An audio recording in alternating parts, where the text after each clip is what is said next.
I believe in an essence held within certain objects. The old saying, "if these walls could talk," implies a belief many of us have considered what tangible items might have witnessed. I can immerse myself into a museum for hours, staring at a certain item on display, and it somehow brings me closer into its world. This is especially true of common items that were recognized on a daily basis by someone, by its original owner or user.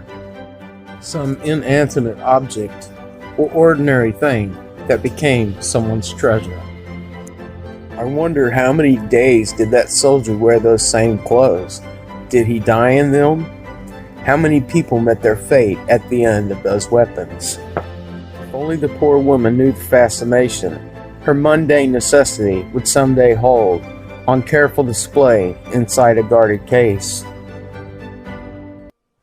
Some years ago, I had the opportunity to hold a copy of Mein Kampf that was signed by Adolf Hitler. Not knowing what the book was, I indeed felt something unusually oppressive, almost intimidating while it was in my hands. Then I opened the cover and was speechless. Somehow just touching a book held by him, seeing his casual writing inside the flap, affected me. It felt as though, at that very moment, I had a brush with another man's soul, and I won't forget it. I wonder if that's why objects reported to be haunted or cursed seem so especially plausible to me. After all, the essence left by so many souls on this planet leaves the possibility of creating residual effects of ourselves, especially if such an object was surrounded by a particular event, emotion, or person. This is the story of the Basano Vase.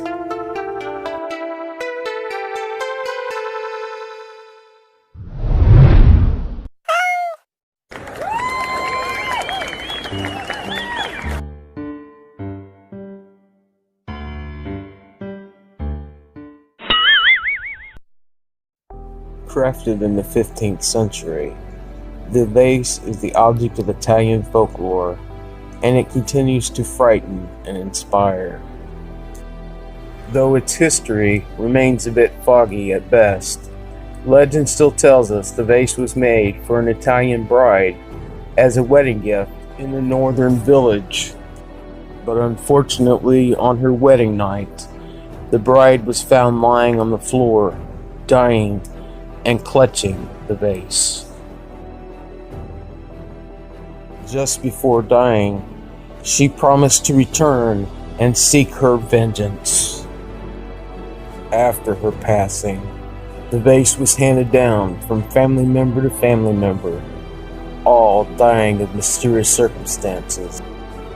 So the vase was packed up and hidden away from sight in a secret location.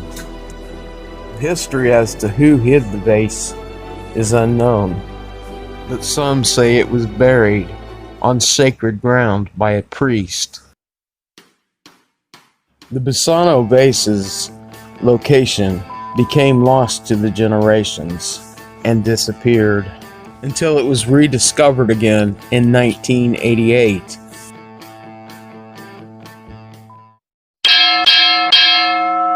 According to legend, a piece of parchment paper was inside the vase with a message saying, "Beware.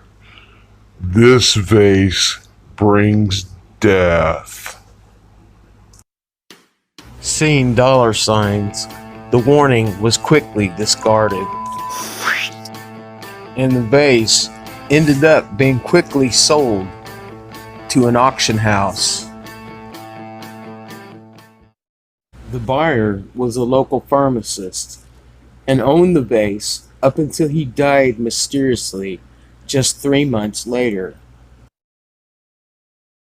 His family quickly sold it to a prominent surgeon who did not believe in such things as curses, yet he died 2 months later at age 37. The vase's reign of death continued. After a short amount of time, it was sold yet again to an archaeologist who purchased it for his own private collection and saw the vase as a true artifact of the High Renaissance. 3 months later, he died from an unknown infection. The family decided to sell the fancy vase, but it had started to gain a reputation and was considered bad luck. They weren't able to get back the 5 million lira he paid for it, but they did manage to sell it and get it off their hands. This time, it only took 1 month before the curse of the Basano vase took the new owner's life. And by this time, the townsfolk believed in the curse, including the remaining families. Panicked and believing something had to happen to try to break this curse, someone threw the vase out the window. As a final unearthly insult, the vase is said to have nearly hit a policeman on the head below, who quickly offered him a fine for disorderly behavior and littering. The owner of the haunted vase took the ticket, but refused to take the vase back, wishing to be arrested instead. He pled with the officer until he agreed to take it off his hands. The police tried to give the vase to several museums, but they all refused to take it because of the curse. To date, several newspapers have reported that the local police had once again buried the vase in an undisclosed location, though some sources have claimed that it was put in a lead coffin and buried on the grounds of an ancient cemetery somewhere where no one will ever dig it up again. We can only hope that that is the case.